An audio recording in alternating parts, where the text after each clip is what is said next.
Hello friends, welcome to ECE preparation. நம்மளோட சேனலில் TRB ECE plus TNEB ECEக்கான important questions தான் எடுத்து சால்வ் பண்ணிகிட்டு இருக்கிறோம். அந்த வகையில் ப்ரீவியஸ் இயரில் கேட்ட கொஷின்ஸ் தான் எடுத்துகிட்டு இருக்கிறோம். இது கம்மிங் ஃபர்தராக ஃபியூச்சரில் கேட்கறதுக்கான வாய்ப்பும் நிறைய இருக்குது. ஸோ டிஆர்பிக்காக படிக்கிறீங்க அப்படின்னா ஃபர்ஸ்ட் ஆஃப் ஆல் நம்மளோட சேனலை வந்து சப்ஸ்கிரைப் பண்ணிடுங்க. ஏன் அப்படின்னா உங்களுக்கு ரொம்பவே யூஸ்ஃபுல்லான டெய்லி அப்டேட் ஆகக்கூடிய கொஷின்ஸ் வந்து நம்ம சேனலில் ப்ரொவைட் பண்ணிகிட்ருக்கிறோம். ஓகேங்களா? தென் ஒன் மோர் திங், ஆக்சுவலாக ஸ்டூடெண்ட்ஸ் யாராவது அரியர் வச்சுட்டு ரொம்ப டிஃபிகல்ட்டாக ஃபீல் பண்ணிட்டு இன்னுமே நம்மளால் கிளியர் பண்ண முடியல அப்படின்னு ஃபீல் பண்ணிட்டு இருந்தாலும் கவலையை விடுங்க. இங்கே மென்ஷன் பண்ணியிருக்க நம்பருக்கு கால் பண்ணிங்க அப்படின்னா பர்சனலாக வந்து எப்படி கிளியர் பண்ணுறது, அதுக்கான ஸ்ட்ராட்டஜி, நோட்ஸ், தென் எப்படியெல்லாம் வந்து நல்ல மார்க்கில் கிளியர் பண்ணி வெளியில் வர்றது, ஸோ அதுக்கான சொல்யூஷனுமே நம்ம சேனலில் கொடுத்துட்ருக்குறோம். ஸோ அவங்க வந்து மெயினாக பர்டிகுலராக வந்து டிஎஸ்பி பேப்பர்ஸ்லாம் அரியர் வச்சுருப்பீங்க. ஓகேங்களா? ஸோ அந்த ஸ்டூடெண்ட்ஸ் பர்சனலாக கால் பண்ணுங்கள். உங்களுக்கு எப்படி சொல்யூஷன் கொடுக்குறது அப்படிங்கிறதையும் நம்ம டிஸ்கஸ் பண்ணலாம். ஓகேங்களா? ஸோ ஃபர்ஸ்ட் ஆஃப் ஆல் நீங்கள் வீடியோ பார்க்குறதுக்கு முன்னாடி லைக் பண்ணிவிடுங்க. அதே மாதிரி சேனல் சப்ஸ்கிரைப் பண்ணாமல் பார்த்துட்ருக்கீங்க அப்படின்னா தயவுசெய்து சப்ஸ்கிரைப் பண்ணிவிடுங்க. ஓகேங்களா? அதே மாதிரி உங்கள் ஃப்ரெண்ட்ஸும் வந்து டிஆர்பிக்காக படிச்சுட்ருக்காங்க அப்படின்னா அவங்களுக்கும் ஷேர் பண்ணிவிடுங்க. ஓகே, தென் இதே மாதிரி வேறு ஏதாவது சப்ஜெக்ட்ஸ் டவுட் இருக்குது, இல்லை இந்த சப்ஜெக்ட்ஸ் நம்ம எல்லா சப்ஜெக்ட்ஸுமே கொஷின்ஸ் கவர் பண்ணிகிட்ருக்கிறோம். ஸோ உங்களுக்கு பர்சனலாக வேறு ஏதாவது சப்ஜெக்ட்ஸில் டவுட் இருக்குது, இல்லை நிறைய சம்ஸ் பார்க்குற மாதிரி இருக்குன்னாலும் கீழே தாராளமாக கமெண்ட் பண்ணலாம். நம்ம எல்லா சப்ஜெக்ட்ஸுமே போடலாம். ஓகேங்களா? சரி, வாங்க வீடியோக்குள்ளே போகலாம். இங்கே என்ன கொடுத்துருக்காங்கன்னா அவங்களே மென்ஷன் பண்ணிட்டாங்க, எல்டிஐ சிஸ்டம் இதில் எது விச் ஒன் இஸ் நான் காசல் அப்படின்னு கொடுத்துருக்காங்க.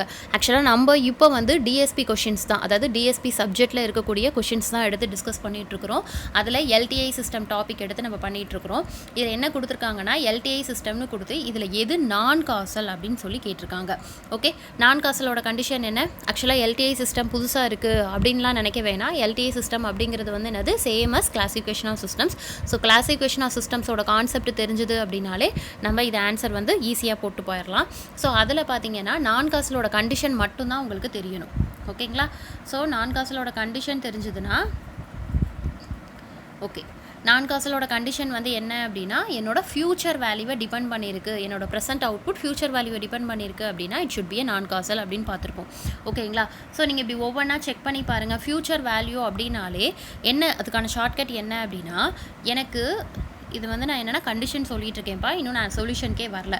இப்போ எனக்கு இங்கே வந்து என்னென்னா +3 இருக்குது அப்படின்னா கண்டிப்பாக எனக்கு இன்புட்டில் வந்து என்ன இருக்கணும் அப்படின்னா 3க்கு அப்பார்ட், அதாவது எப்படின்னா 3க்கு ஃபியூச்சர் வேல்யூ என்னது, 4 இருக்கலாம், 5 இருக்கலாம், 6 இருக்கலாம். ஸோ இதெல்லாமே ஃபியூச்சர் வேல்யூ. ஓகேங்களா? சப்போஸ் எனக்கு 0 இருக்குது அப்படின்னா அது என்ன வேல்யூ, 0 இருக்குது அப்படின்னாலே இந்த +3க்கு இங்கே 0 வந்திருக்கு அப்படின்னாலே இது கண்டிப்பாக பாசிட்டிவ் வேல்யூ. ஓகேங்களா?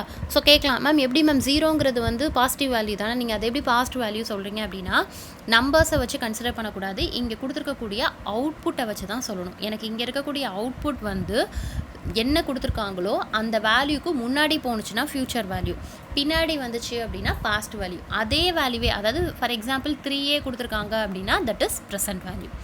ஓகேங்களா? ஸோ இது பாசிட்டிவ் வேல்யூஸ்க்கு மட்டும் தான் அப்ளிகபிளான, இல்லை நெகட்டிவ் வேல்யூக்கும் அப்ளிகபிள். இப்போ பார்த்தீங்கன்னா எனக்கு அவுட்புட்டில் வந்து y(-3) கொடுத்துருக்காங்கன்னு வச்சுக்கோங்க. ஓகே, ஸோ y(-3) அப்படின்னு கொடுத்துருக்காங்கன்னா அதே மாதிரி இங்கே எனக்கு -5 x(-5) அப்படின்னு கிடைக்குது அப்படின்னா that is a past value. ஓகேங்களா? ஸோ பாஸ்ட் வேல்யூங்கும் போது அது வந்து என்ன அப்படின்னா காசல் அப்படின்னு சொல்லிடலாம். 0 அப்படின்னாலும் கண்டிப்பாக அது எங்கே போயிடும், 0 அப்படின்னாலும் -3க்கு முன்னாடி வந்துடுறதுனால அது ஃபியூச்சர் வேல்யூ. அதுவே -3 கொடுத்துருக்காங்கன்னா that is A present value. ஓகேங்களா? ஸோ கண்டிஷன் ஓரளவு உங்களுக்கு புரியுதுங்களாப்பா? ஓகே, ஸோ இப்போ இது உங்களுக்கு கிளியராக புரிஞ்சுதுன்னா இந்த கண்டிஷன் ஈஸியாக உங்களுக்கு புரியும். இப்போ பாருங்களேன், என்ன கொடுத்துருக்காங்க, 4 வேல்யூ கொடுத்துருக்காங்க. இங்கே எல்லாமே வந்து என்னது h(n) தான் கொடுத்துருக்காங்க. ஸோ அப்போ ஃபியூச்சர் வேல்யூனா ஒன்ஸ் உனக்கு அங்கே ப்ளஸ் இருக்குது அப்படிங்கிற பட்சத்துக்கே நீ என்ன பண்ணிடலாம் அப்படின்னா அதை ஃபியூச்சர் வேல்யூவாக எடுத்துக்கலாம். ஸோ அந்த வகையில் வந்து நமக்கு பியும் கரெக்டு, ஆன்சர் சியும் கரெக்டு. ஓகேங்களா? இது ESEயில் 2021 கேட்ட கொஷின். ஓகேங்களா? ஸோ இதுக்கு வந்து கிரேஸ் மார்க் மேபி கொடுத்துருக்காங்களா என்னன்னு தெரில, ஏன்னா ஆப்ஷன் B, C ரெண்டுமே வந்து கரெக்டு தான். ஏன் அப்படின்னா எனக்கு வந்து ப்ரெசென்ட் அவுட்புட் வந்து h(n) தான், ஆனால் ஃபியூச்சர் வேல்யூ வந்து எனக்கு +4ம் எனக்கு ஃபியூச்சர் வேல்யூ தான் வரும், +3யும் ஃபியூச்சர் வேல்யூ தான் வரும். ரிமைனிங் இருக்கிறத செக் பண்ணி பாருங்கள். இங்கே -1 இருக்குது, ஸோ அதனால் இது கண்டிப்பாக காசல் தான். அதே மாதிரி இங்கே -4 இருக்குது, அதனால் இதுவும் காசல் தான். கேட்டிருக்கிறது வந்து என்ன அப்படின்னா நான் காசல். ஸோ அதனால் answer B and C correct. ஓகேங்களா? ஸோ இந்த வீடியோ பிடிச்சிருந்தது அப்படின்னா ஃபர்ஸ்ட் ஆஃப் ஆல் லைக் பண்ணுங்கள், உங்கள் ஃப்ரெண்ட்ஸுக்கும் ஷேர் பண்ணி விடுங்க. ஓகே, தேங்க்ஸ் ஃபார் வாட்சிங்.